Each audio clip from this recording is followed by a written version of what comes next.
Coming to our first Measure L community meeting post-election. The election was very successful. We managed to get almost 76% of the vote, which is a remarkable number, clearly clearing the hurdle of 66% by quite something. And of course, that is a testimony to the good folks of Placerville who saw fit to provide the city and this community with some funds to actually take care of some of our infrastructure needs, which we have talked about ad nausea: roads, sewer, water, and storm drains. And that will augment the money coming from Measure H, and we'll get into some details here soon. We have the entire city council here. You don't need to stand up, just raise your hands. Great, put them down. And what we'd like to do tonight is, actually, take this one step back. One of the things that I talked about when we were actually in the Measure L campaign was to actually have some community meetings after, assuming it passed. We would have some community meetings to kind of explain this journey that we're going to be on, because we now have a 20-year journey that we're going to be going on, collecting this money and then spending it in this community, which is so fantastic. I'm a board. One of the happy things I get to do is I'm a board director for the Sacramento Area Council of Government. So I hang out with folks like me from different parts of the Sacramento region. And when I was able to go in at our first meeting after the election and say, we had passed this thing, A, I was very excited because there was a number of them that did not pass. B, I was immediately the object of much jealousy, because there's a lot of communities that would love to have this resource available to them. Investing in your community is a very important thing, and so we're going to begin that journey today. So basically my idea was to have a couple of meetings. We would walk through the numbers. This is going to be very high level. We're going to use a lot of examples. Some of the numbers are going to be really good. When we talk about the Main Street project, we're going to get very precise numbers. I do ask one thing of you. Some of the numbers we're going to use tonight are estimates. They're guesses. We're going to talk about interest rates. We're going to talk about terms of things. We're going to talk about payments. Those are all estimates. We may say 3%. If it ends up being 3.1%, don't come back and say, you said 3% in that meeting back in January, and it turned out to be 3.1%. What are you hiding? Okay, we're not hiding anyway. These are all just to illustrate some of the possibilities as we move forward, and staff, once again, will take care of that. So I think that's it for me. Oh, and of course, ask questions. What I like to do, there's going to be three people talking. Let each person kind of get through their thing, because they may actually answer your question before they get to the end of their slides. There's not many slides here. We're going to get through this fairly quickly. But we want to ask questions, because really this isn't about staff or me talking. It's about you asking questions, getting clarification, your ideas. And then depending on what happens, we'll have a follow-up meeting in May, because we'll be closer to getting the money, and then we'll actually have something really solid to talk about. So anyway, do any of you have any questions of me? Yeah, I know, I don't know anything. Okay, anyway, so Cleve, please. Good evening, everyone. Thanks for coming. It's good to be here tonight. I'm going to do the easy part, because I'm not the smart one. I'm going to have my finance director and my city engineer do the important stuff. So let's see, is this on, Dave? Ready to go? Yeah, it is. Okay. So here's kind of what we're going to go through tonight. You heard from the mayor. I'm going to talk a little bit about, I don't know if you recall, back in October, November, we did a survey that we sent out with our utility bills and asked you what you saw as our most critical roads that needed to be repaired. So I'm going to run through, just very quickly, give you some brief information about the results of that survey. And then I'm going to turn it over to Rebecca Neves, our city engineer, who's going to talk about project delivery and kind of what it takes to get a project done. And some of the complications, and a little bit about how we're going to prioritize our projects and moving to the next step. Now, one thing, if you were coming here tonight to find out what is the first project we're going to do, we're not going to tell you that tonight, because we don't know yet. There's a lot that we need to go through in terms of prioritizing the different aspects of the project, and Rebecca will go through that when she gets to her part. And then last, Dave Warren is going to talk about the actual Measure L and the revenues we expect to receive from that, and then some options of how we move forward in spending that and getting the projects done that we identify as our most important or critical ones. So moving on, this is the survey that you received, and it went out in our utility bills, plus I believe we had it online. You could fill it out online also and submit your what you thought our worst roads were that needed to be repaired. And you can see you had a choice to go through 5 or submit 5 different roads, and there's a little explanation why you thought that was the most important. So it's very simple. On the back side of this, we listed a majority of our roads and the PCI, which is the Pavement Condition Index, ranked from 0 to 100, telling you what condition your road is. If it's 100, your road is perfect. If it's 0, which we do have a few of those, it doesn't exist anymore, basically. There is no paving there. It's down to nothing. Before I go on, I want to mention to you, we have a computer program over here on this desk tonight after we're done. If you'd like to go in there and one of the staff can help you type your road in there, it will tell you what the pavement condition index is for your road. Now I want to let you know that those are done on an average for the road. And some of the roads have up to maybe 5, 6, or 7 different sections where one section may be worse than the other one. So if you look at that and say, oh, there's no way that road's in that condition, well, it may be that's better in one area than another. And I can break it down by area for you if you want to get into that detail on it and tell you where it is in the condition in different areas. So the survey came back. We had 303 responses, and as you know, they could vote for up to 5. Not all of them voted for 5. So it created a total of 852 votes. And the results of those 852 votes, Spring Street came in first place with 112 votes.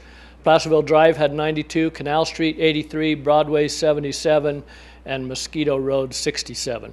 And all of those, like I say, they gave different reasons for why they felt those were the worst roads. Some of them, who knows? Some of them they talked about, well, it's a main transportation link or it's a main road to the high school. Different things like that were their reasons why they felt that was the most important, besides the fact that it had was in poor condition or not good condition.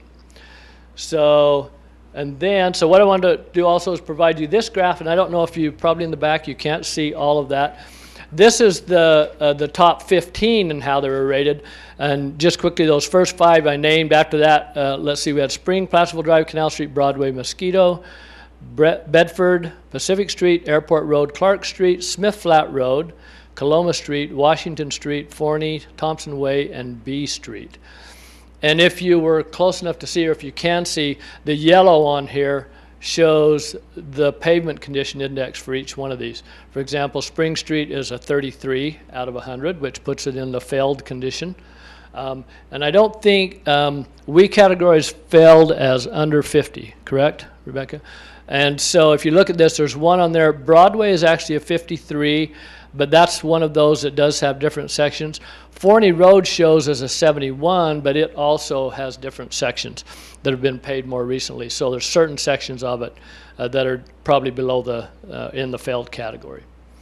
So that's all I have for you. Are there any questions to me before? We'll have chances for more questions at the end. Any questions about this, about pavement condition index? If there are, Rebecca will answer it instead of me anyway, but yeah. Will this slideshow go on the website? We hadn't thought about that, but we can definitely do that, yeah. It's got some good information. And we do plan on trying to get this computer program up so that somebody can easily go on there and find out what their pavement condition index is. So, all right, with that, I'll turn it over to Rebecca. Thanks. Need another hand. Yeah, really? You can stand Yeah. there. Thank you. Thank you, Cleve. Good evening. Just kind of wanted to cover an example project delivery process since it's the most recent and fresh in our minds and we all experienced it together. We figured we would use Main Street as our example.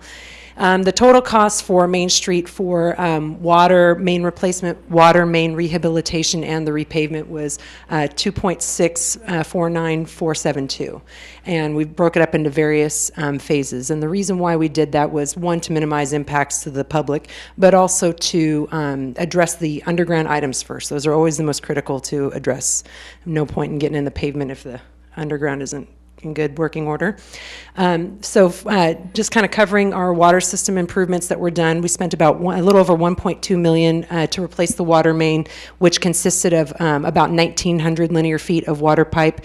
And the reason why this is important is we want there to be a clarity produced that the cost of these things, the cost of these improvements. You know, everybody kind of has an idea how much tires cost and everything else. Well, this is what public improvements cost, and it's going up, unfortunately. But, you know, with the economy, as the economy comes up, so does the cost of everything. But one important thing to recognize is that our water system improvements and our sewer system improvements were funded with Measure L, so that is a perfect example of our city sales, excuse me. Not yet, yes. Measure H, because that is a good example of our sales tax measure working for us as a community.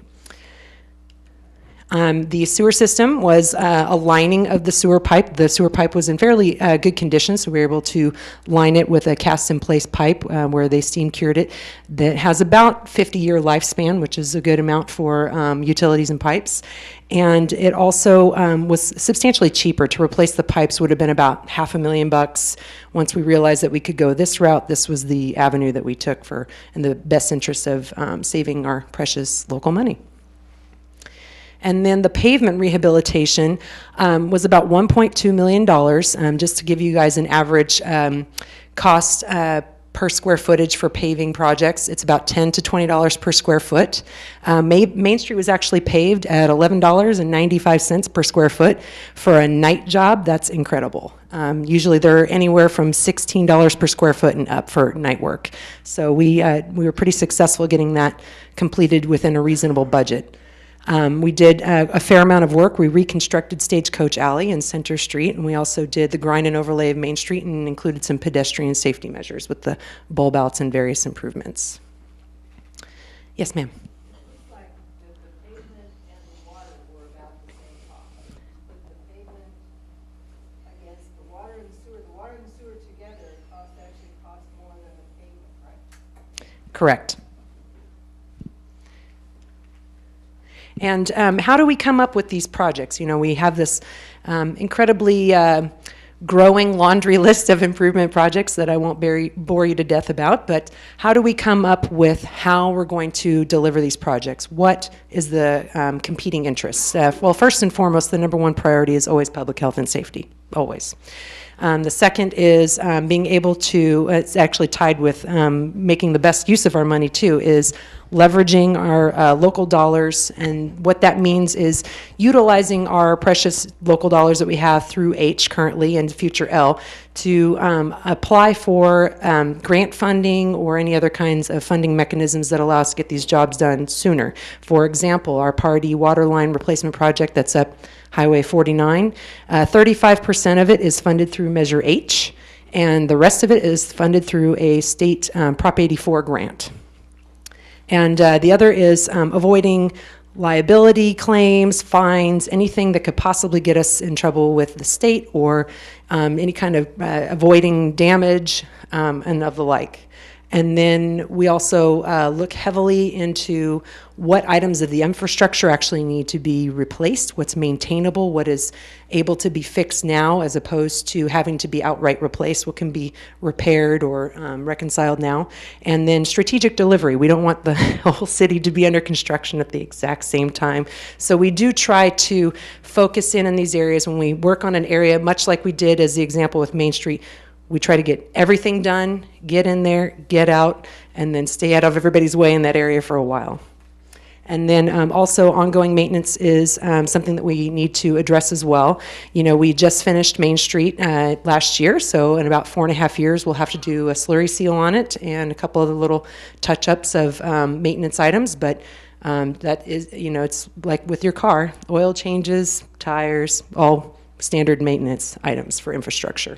And then also understanding paving and roadway. You know, Cleve spoke a little bit about the PCI, the Pavement Condition Index, and how it impacts us. It also, we have to weigh the amount of traffic that is on each of the rated roads, and also what kind of risk associated with vehicles or any kind of emergency access of the like. These are all the things that we kind of weigh in with that too, but that also couples with the public health and safety.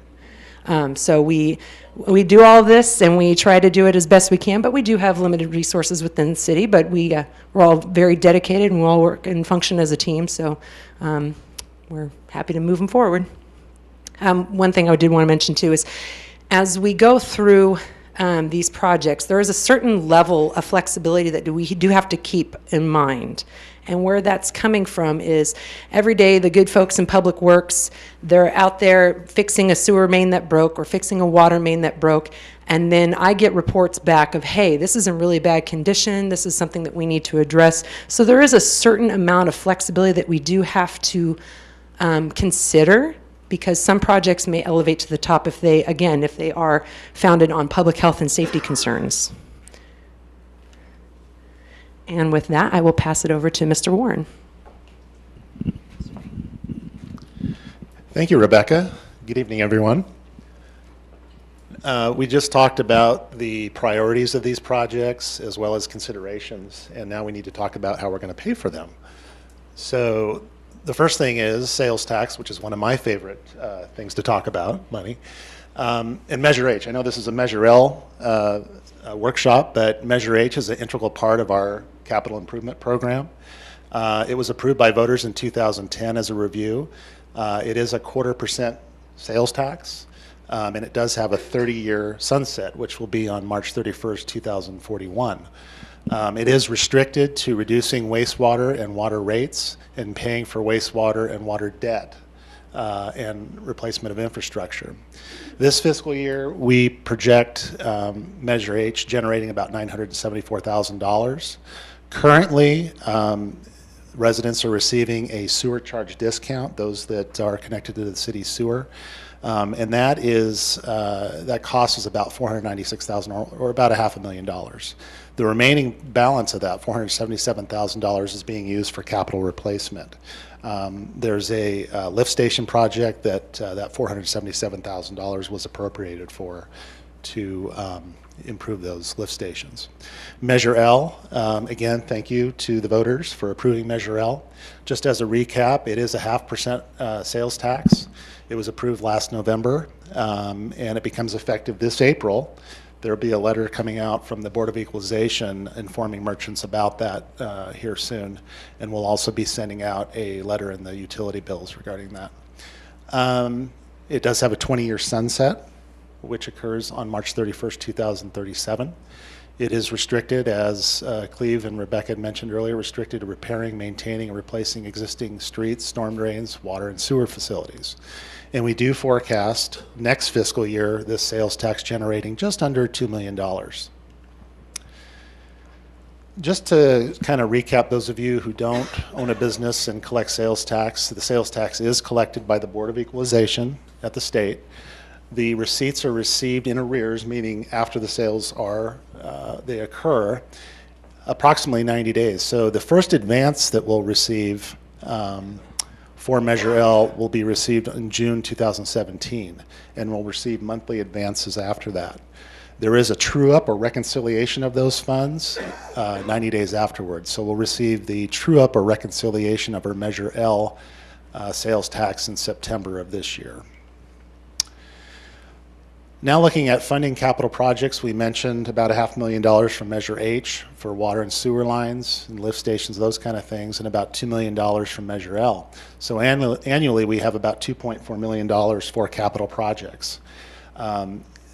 In the next several months, we'll be doing a multi-year cash flow to determine how much money we anticipate receiving. Sales tax does fluctuate with the economy, and we need to take in consideration recessions, major growth, new retailers coming in, so on and so forth. And so we'll be doing that. In funding projects, there's really two ways to do that. One is pay-as-you-go or paying cash. And that's perfect for smaller projects or projects that provide a short-term benefit.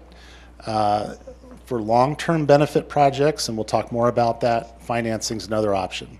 So Measure H and Measure L is one source of cash. The other source is local grants through our water agency. You pay property tax. Part of that property tax goes to our El Dorado County Water Agency, and we can pursue grants for design of projects, water and sewer projects.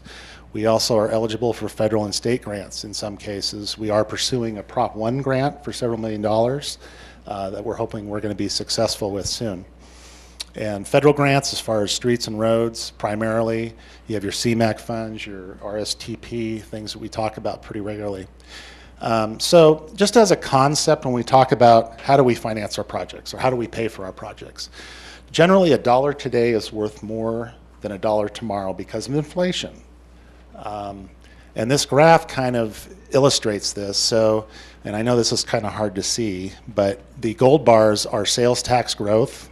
And you can see that we had growth up until 06, 07, and then a dip because of the Great Recession, and then it rose back up again.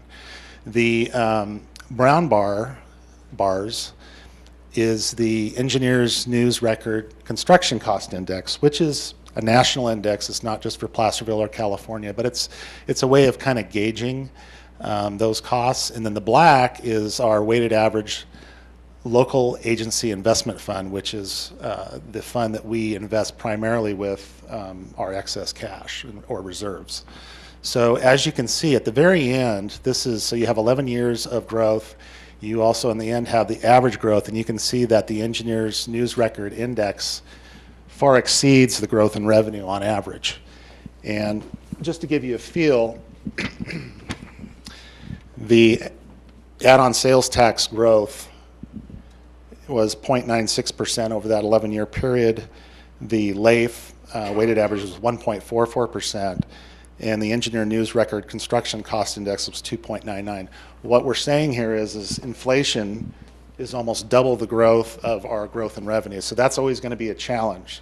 So when we look at our capital projects, we need to consider that. Do we do pay-as-we-go, where we're using today's dollars, or do we possibly go into debt to try to leverage low interest rates to get ahead of that inflation? And we'll talk more about that. So financing, again, larger projects, potentially. I'm not big on debt. I don't like issuing debt unless we need to, as your finance director. But at times it does make sense. And that's something that through a present value analysis, that's something where we would look at the growth in inflation versus project costs versus interest rates, so on and so forth, coming out with analysis. Does it make sense to go to issue a bond for a larger project? And to give you an example, again, Measure L generates about $2 million a year. If you committed about $500,000 in annual debt service or payment based on today's interest rates, and we did include a factor for delay of financing if we were to delay it up to 12 months. And this is just an estimate. Like John says, don't hold us to the numbers because these are all estimates. But based on a $500,000 debt service for 20 years, it would generate about $5.9 million in proceeds, which means, Rebecca mentioned the Main Street project being about $2.6 million. So that's about 2.25 projects like Main Street that you could finance this way. The weighted average interest rate would be 4.7%. The interest rate would range from 3.25 to about 5% over a 20-year period. The total interest that you would pay would be about $3.7 million in administrative costs. The administrative cost is about $3,500 a year. So the total cost would be about $10,016,000 for that type of financing. Again, that seems like a huge number, but when you consider potentially how much it would cost to do a $5.9 million project 20 years from now, it could be a lot more than $10 million. But that analysis we'll have to do as time goes by, and we'll be making recommendations to the City Council regarding that. Any questions, comments? I know I threw a lot of information at you. There was a lot of information beforehand, so we'd be happy to answer any questions you may have. Yes, sir. What kind of leverage can you get on the grant fund? Is there some kind of multiple you can get if you have $500,000? Could they get 2 or 3 times that? Good question, Mickey. So the question is, you know, how can we leverage grants, or how much leverage can we get? It really depends on the grant. Some grants, there is a local match where we have to come up, say, to 20, 50, 80%. Some grants, there is no local match. So it really depends on the grant, and it depends on what it's for, if it's for utilities or if it's for roads. But yeah, that is a good question, and I know we're all committed to chasing after every grant dollar. If it makes sense, you got to be careful about the strings. Sometimes there's major strings attached, but generally speaking, most grants are advantageous to chase after. Add something. So, for example, the Johnson Controls program that we're working on right now is going after the Prop 1B grant. Is that right? Prop 1, just Prop 1 grant. And I believe the number is about 10 million we are seeking. Is that right? It's a little Little more than 10. But that does require a match in order to get that. Without Measure L money or Measure H money to use for a match, we would probably not be able to go after near as much as we are looking at. We'd have to reduce that amount. But with that, we can go after a little over 10 million as the projects we've identified that are on the critical projects. Recall during Measure L campaign, we showed you the water projects, water and sewer projects that we were looking at. I want to emphasize, the Prop 1 grant, none of it is streets. It's all water and sewer projects. Streets are not eligible for that. But if we can use that money to leverage maybe, I don't know what it is, maybe $2 million to get $10 million of extra money, clearly would be worth it in my mind. So, Carl. The word match, and I just wanted to make sure that a match is not necessarily 100% match. It could be as little as... Correct. In fact, normally they're not. What I see normally is maybe 25% up to a 50% on some grants, but it varies from different programs. So, what did you say? Also on federal funds too, a typical match for federal projects is about 11.47%, and that's a amount that's been prorated based on projects that have occurred in the past. Also, when you apply for federal grant funding, for example, either through CMAQ or the Active Transportation Program, the more match that you're able to provide, the more competitive your application is too. Sue.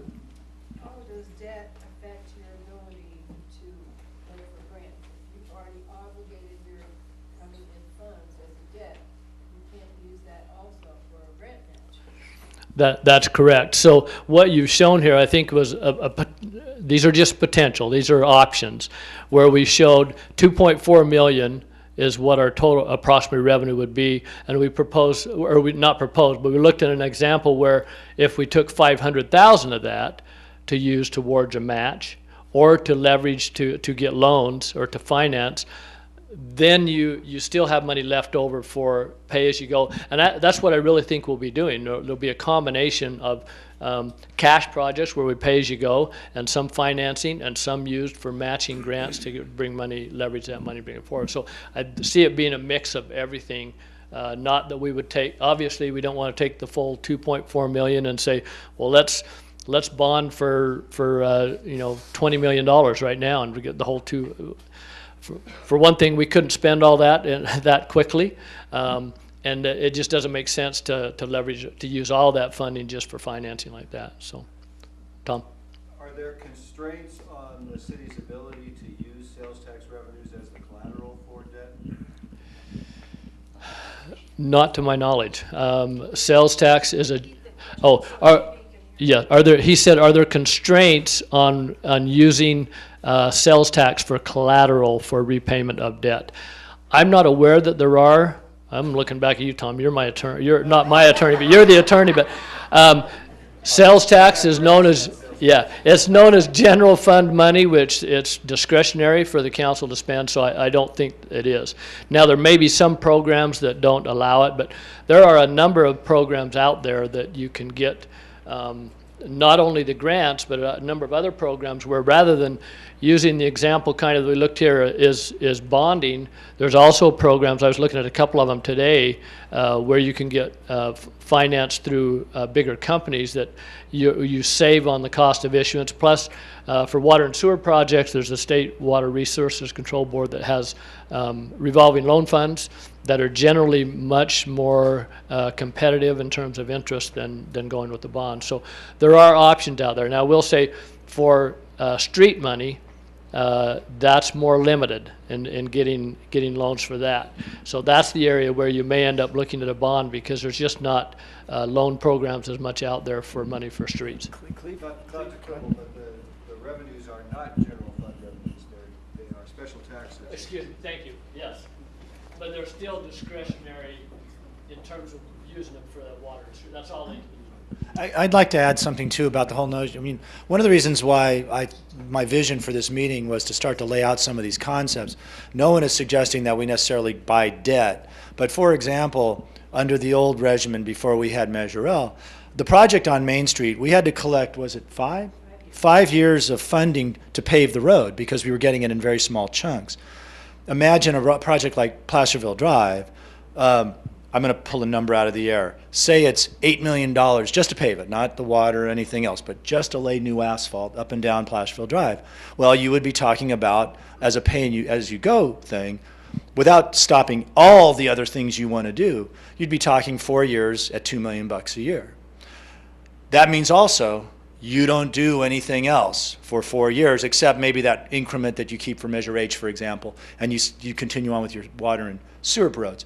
And so that's the reason why one of my thoughts was to bring the concept up. It doesn't have to be done, and the city will just have to make decisions. When we were saving the money for Main Street, we didn't do anything else for 5 years. Yeah, well, the weather doesn't help us. Anyway, I just want to make that clarification. We're not endorsing any particular action, but we want to have folks prepared, and these are some good examples of just what you can do with the money. And you'll still have $1.5 million out of Measure L that you'll be spending in the here and now, and you won't be paying for the debt financing and whatnot on a bond that you might go and get anyway. I'm sorry. Go ahead. Mickey. You mentioned earlier, critical of this is maintaining the existing roads that are in good condition. So do we have any idea, or are you working on that analysis of what percentage of the dollars are being used to maintain the existing roads that are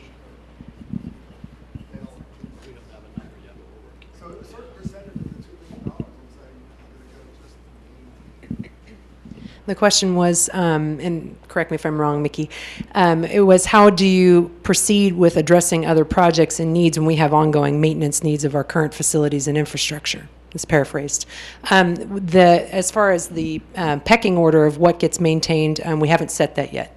This kind of ties back into wanting to have a little bit of flexibility for the critical projects as they come up regarding public health and safety. But we are looking at a list, and we have not completed, but we will bring it back.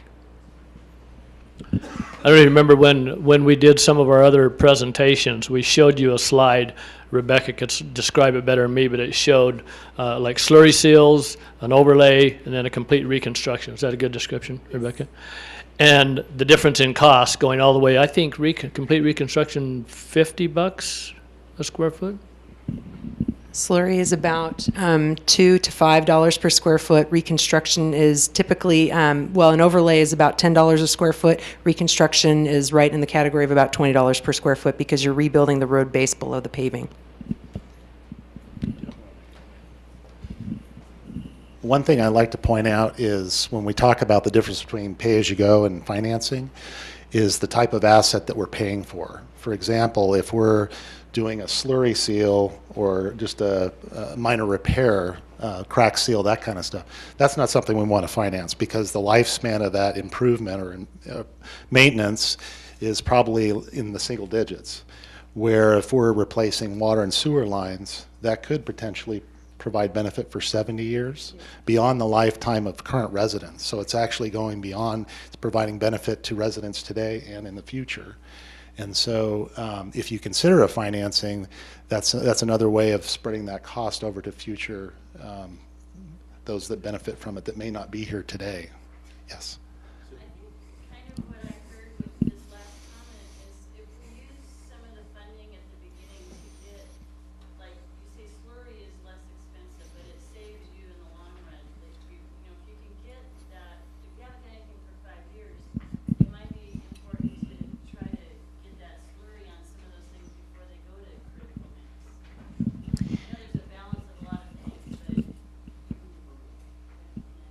Thank you for your question, and just to make sure I can paraphrase it correctly, what consideration do we have towards maintaining or doing slurry improvements on roads that are still within a savable PCI?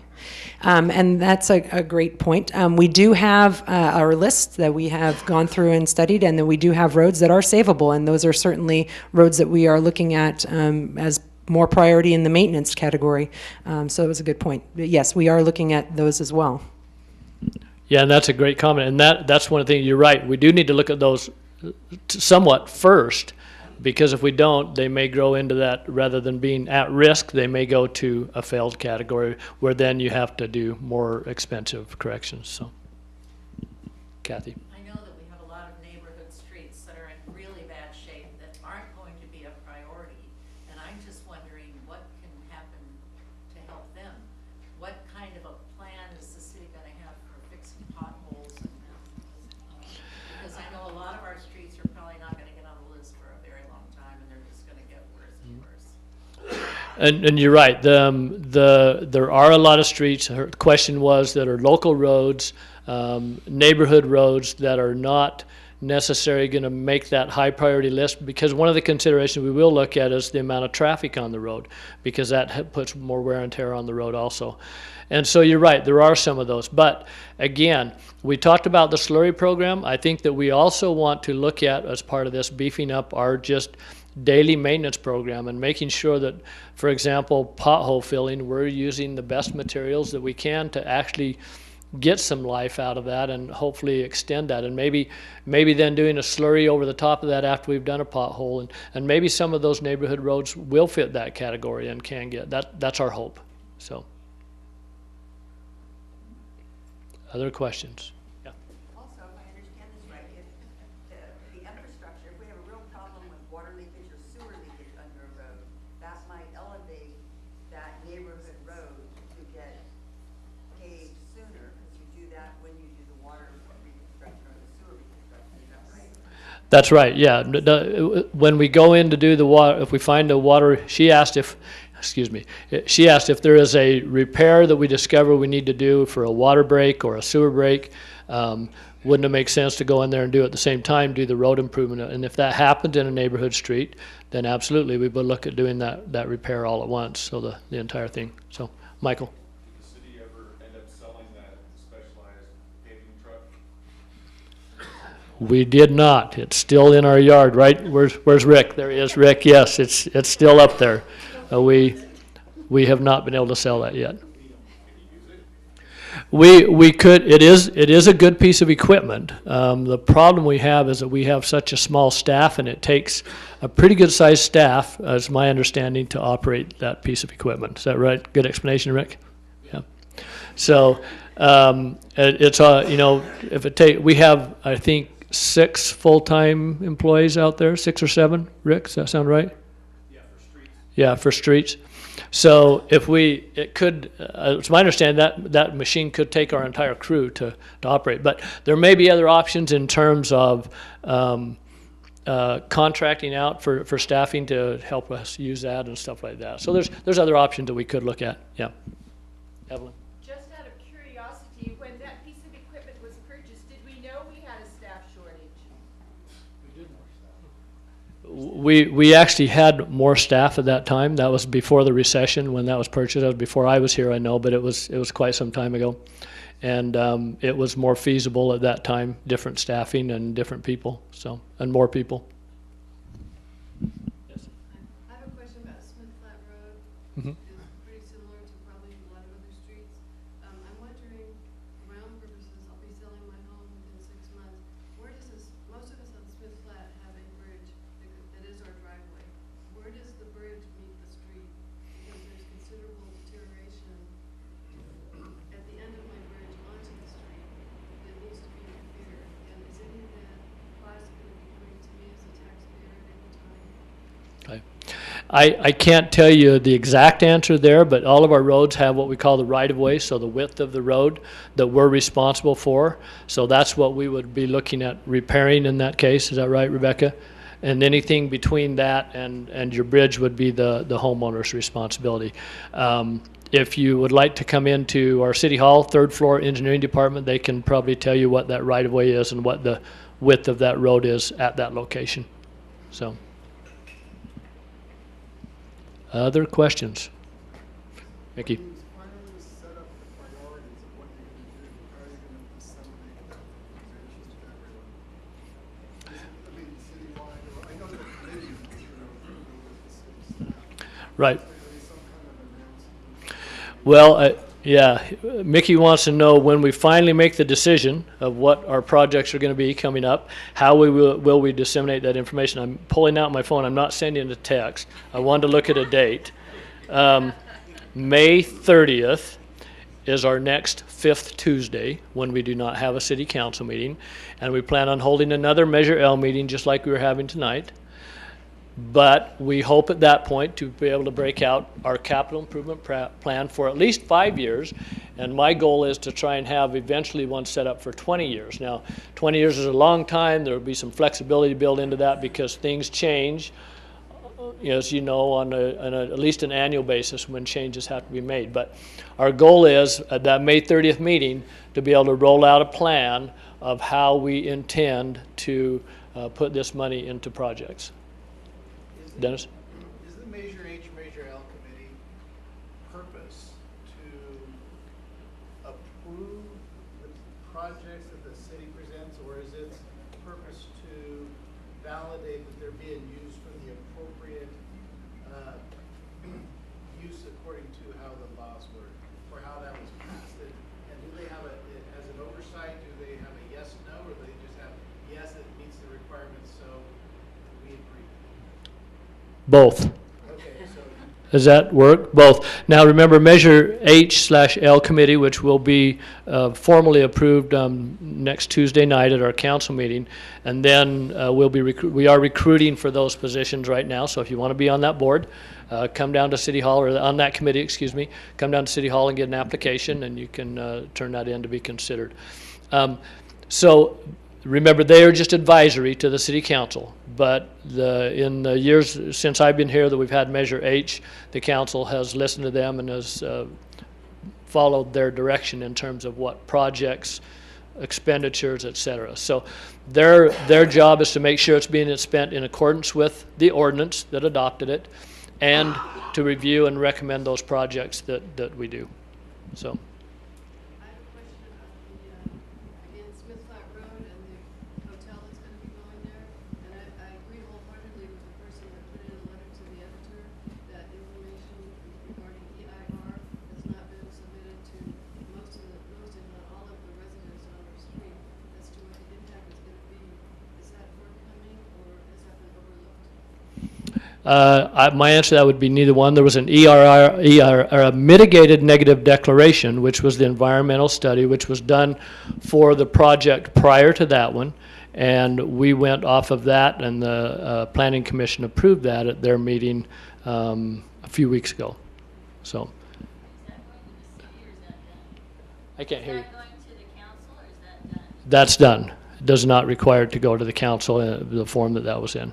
So. Marion and then Evelyn. Yeah.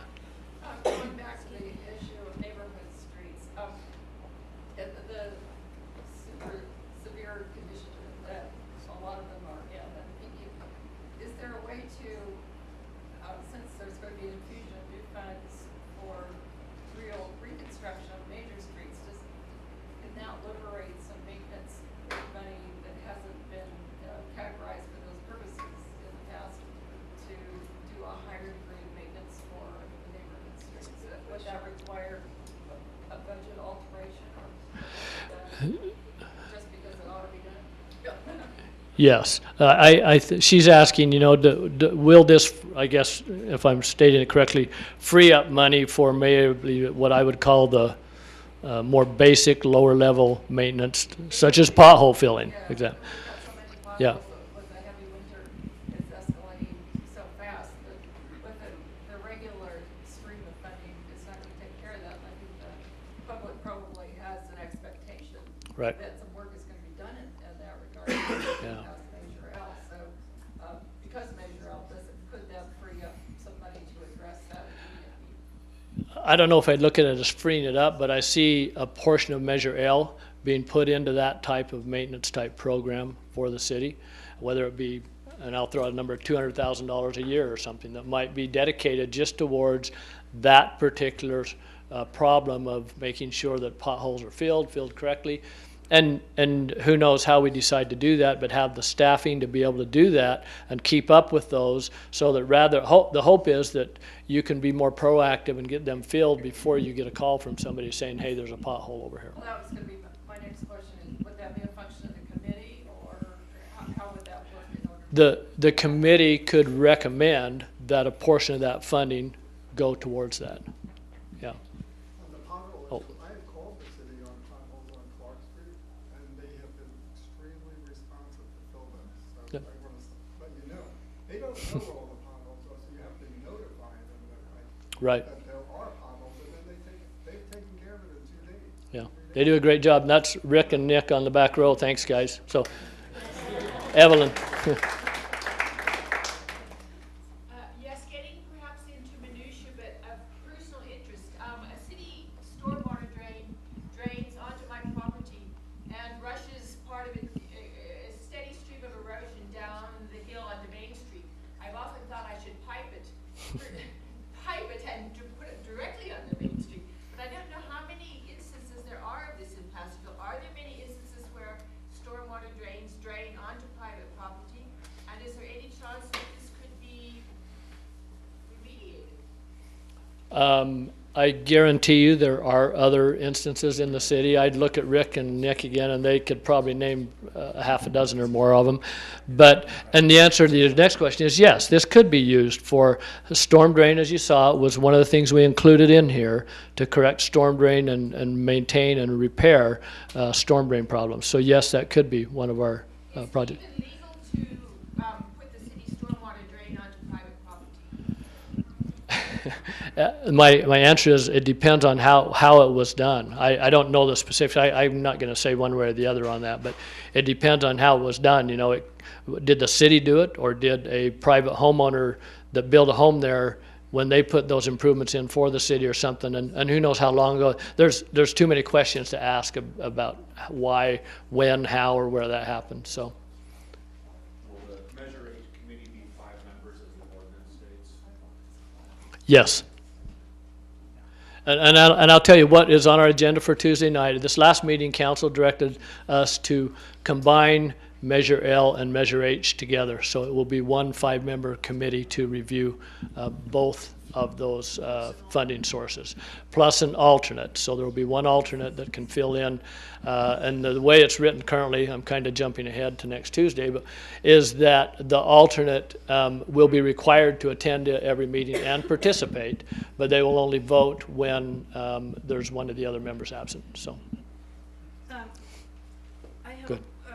I'm following up on Marion's question, and I'm not sure that she got the answer that I would have expected.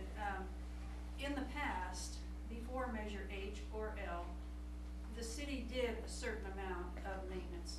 Mm-hmm. And what I was getting, that she was asking is, since we now have Measure H and Measure L for road and sewer project, the money that we used to put towards that, couldn't that be used for potholing and minor things without going through the approval of the getting opinions from Measure H or L committee?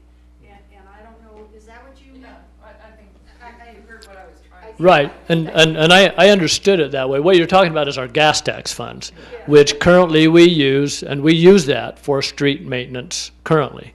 However, before we used it for more, help me out, Dave, more overlays and things like that. Now we're down to where we're using that just for that basic pothole maintenance and et cetera, things like that.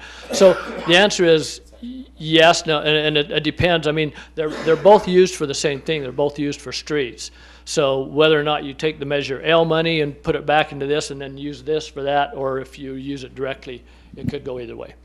I have a follow-up question as well, kind of concerning the small picture, but what do streets actually entail? The reason why I asked the question is there are sidewalks that are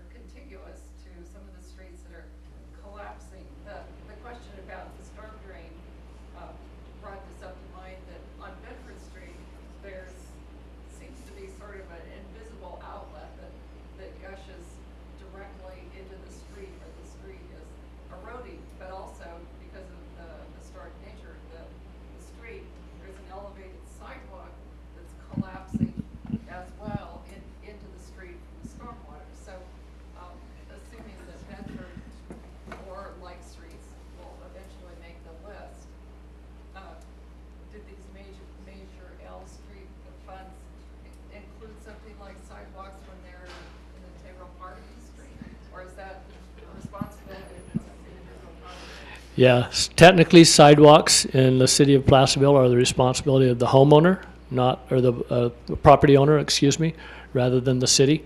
Now there are some that we have done on occasion due to safety hazards and stuff and like that, but so there may be times when that would be considered, but generally no, yeah.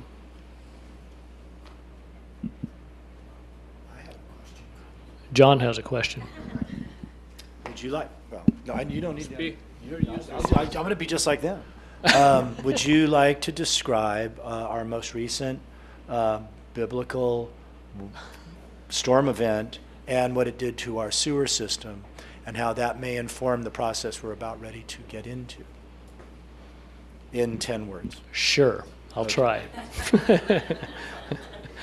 So, short answer. Our wastewater treatment plant has a capacity of about 5.5 million gallons per day. That's what it is built for and constructed to be able to handle. On a daily basis currently, we have a lot of excess capacity. We run about 1.25 million gallons per day. At the peak of these last storms, on at least 2 different occasions, we were running at over 7 million gallons per day. And we know that part of it is just because there's a lot of water coming to the plant from runoff and et cetera, but we knew there was some of this, but this gave us a better look that it's worse than we thought it was in terms of what we call I&I, water from our storm drain lines and from the creek or whatever that is getting into our sewer lines and causing that huge amount of overflow. And it caused us some real problems, potential penalties from the state that we're working on talking to them about because of some problems that we had during that storm. So one of the first things we want to do, and we'll be presenting to the Measure L for committee first and then to the council, is looking at an I&I study so that we can try and figure out where this stormwater is getting into our sewer plant and causing that problem. So that's an additional problem that we have that maybe wasn't listed when we went through the projects for Measure L, but one that is going to become very important for us to look at in the first part of Measure L funding that we have to figure out what the problem is. So that. Well, and not only it was not just the water, which was of course the principal problem, but also rocks and other debris that were getting into the sewage system and then going into the plant. And of course there's screens and rakes and stuff that they have to keep it out, but then that becomes a big maintenance problem as well. So this is a big issue, and I mean it happens it's nice to have a lot of water and snow, and we're thankful for that. But when we don't have these huge rain events every other day, but it is something that we need to think about, and I just wanted to have we had talked about that. Okay. Sue? Comment is that until you define the problem, you haven't got where to fix it. Mm-hmm. So the I&I study has got to be done. Otherwise, how are you ever going to have a sewer system that actually functions? Right. Most of the time it functions. Right. Her comment was we need to define the problem. In other words, we need to do the I&I study so that we know what is broken and what we need to repair. So. Anything else? Other comments, questions? Okay. I don't see any hands shooting up. We're going to stay around here for a little while. We planned on being here as late as 8. We don't have to be here that long. If you want to come and see what your pavement condition index is up here, we can show you. Thank you for coming. That's fine. No, that's fine. That's fine. We're losing. Anyway, actually, I do have one thing. Go back and look at the parklet display. That's kind of cool. There's 3. Well, you can't vote on them anymore. I was just informed of that. My bad luck. But go back and check it out. Have a cookie. I think we're out of water. Once again, thank you very much for coming tonight. This has been really great, and we're going to have a lot of fun spending a lot of money in Placerville. So.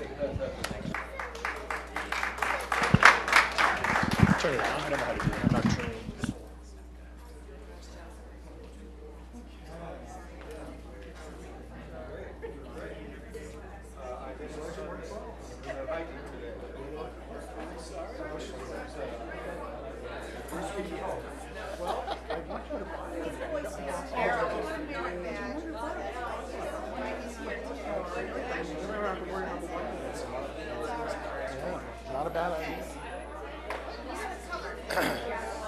get some portable ones of these, or just mount them on the. That's a really good idea. You know what? Because you figure there's 5, 10, so that's $1,000, right? For everybody. Brand new mics, no wires. The only thing is. I have a meeting here Thursday night, so to make sure I can use it. But you can still. When I come here Thursday, I expect it to be there. So, are you going to bring the projector in? Well, I have mine. I don't know if it's I have one. Where's this one? It's for the marshal system.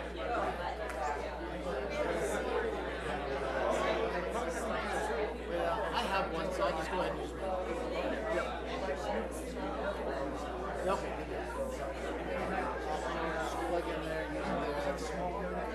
I mean, they can hear you talk. Yeah. I haven't done it here before, so you're not recording. No. All right. So you want to broadcast it? I really do. It's not going to be pretty, so we'll see how it goes.